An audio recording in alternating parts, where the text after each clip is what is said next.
Hey Rhythm Guitar Rockers, this is Mark Turco from rhythmguitarlessons.net, and today I want to show you part of a live stream where I was the host, where I had Tom Hess from tomhess.net and Deanna De Cabarrus from songwritinglessonsonline.com. The question came up of how to play in different time signatures. It's an excellent, excellent question. Many people are confused by this. The answers that were given are very comprehensive and an excellent way to start if you don't know how. You could check it out right here. One big topic that I'd like to cover quickly before we run out of time, and that particular one is changing time signatures in songs. I was really hoping you'd say that. Of course. I had to save the best for last. I knew you wanted to talk about this.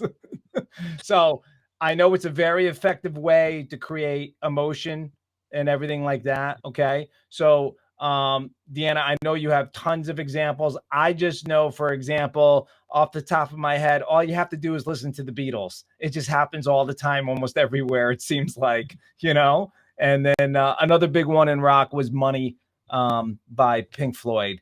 That one goes through some key signature changes right in the middle of the song, parts to part, and then it comes back. But if you would like to talk about that, the floor is yours.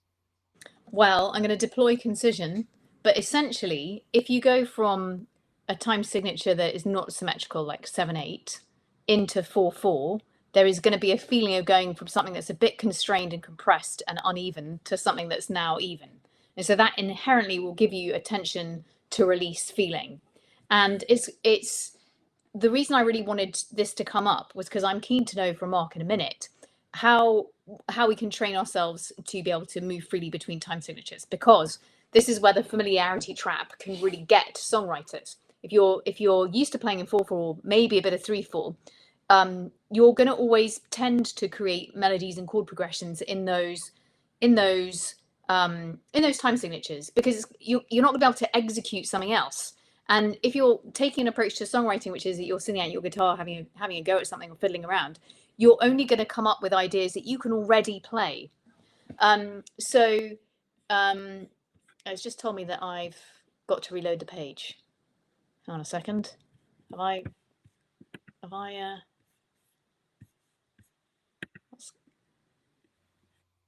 back? You're still, I never lost you. Okay, I've just got a weird try reload. Anyway, I'm going to carry on.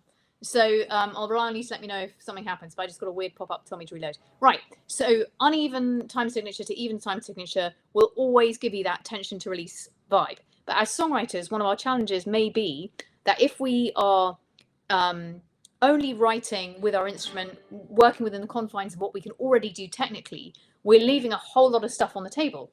So that begs two questions. Firstly, how do we organize our thinking compositionally so that we can explore those things? And secondly, how do we build our skills technically so that we can actually execute those things? So one of my favorite songs of mine is called The Starting Gun, and it has a 7/8 verse that goes into a 4/4 chorus. And I only wrote it because I had to do a technical exercise in guitar college to write some riffs in 7/8. And so I sat there for ages writing a riff, and the riff goes like this: 1, 2, 3, 4, 5, 6, 7, 1, 2, 3, 4, 5, 6, 7, 1, 2, 3, 4, 5, 6, 7, 1, 2, 3, 4, 5, 6, 7. So it does that, and it goes. Then there's singing over the top. Now, when it came to writing that riff and then training myself to sing over the top, I did not have. I'm sure that this is not the quickest, best way to go about it. I basically sat there for hours, probably years, till I could actually do it. Okay. So, Deanna, you actually had something too that you wanted to talk about as far as a great example of accenting, contrasting time signatures. Yeah. So this, I actually don't think it changes time signatures, but it has like a 6/4 feeling. It's the Ella Fitzgerald version of Caravan, and so there's this 1, 2, 3, 4, 5, 6 feeling, and it goes night and stars above that shine so bright. Sets that up, and then it goes into the chorus that shines upon my caravan. Then it just goes into much more of a regular swing feel. But so it's going that bam bam. It's implying this 1, 2, 3, 4, 5, 6, And then we don't speed up or slow down, but it goes into that. And it took me forever to kind of get that and sing it and change to the other bit. I haven't got a good, fast way of being able to teach other people how to do that yet. But that's really cool as well. You just change where the accents are. And you're not speeding up or slowing down, but this feels kind of pretty tense. Especially because she's kind of still singing 4/4. So there's a bit of a fight between the phrasing of the vocal and the accents there. And then when you get into the little refrain bit at the end and the chorus, I guess what you'd call the chorus is just a sort of straight swing. Well, a more kind of standard 4/4 swing rhythm. Very cool. You are, Deanna, you are the human jukebox of examples. You really are. You know, I mean, a lot of it is if you play and you sing. So, I mean, you understand how all of this works. You know, you just mentioned briefly on having contrasting, the rhythm of the music is contrasting the time signature of the vocals, time signature of the music and the time signature of the vocals, and they're laying on top of each other, and it's creating a thing.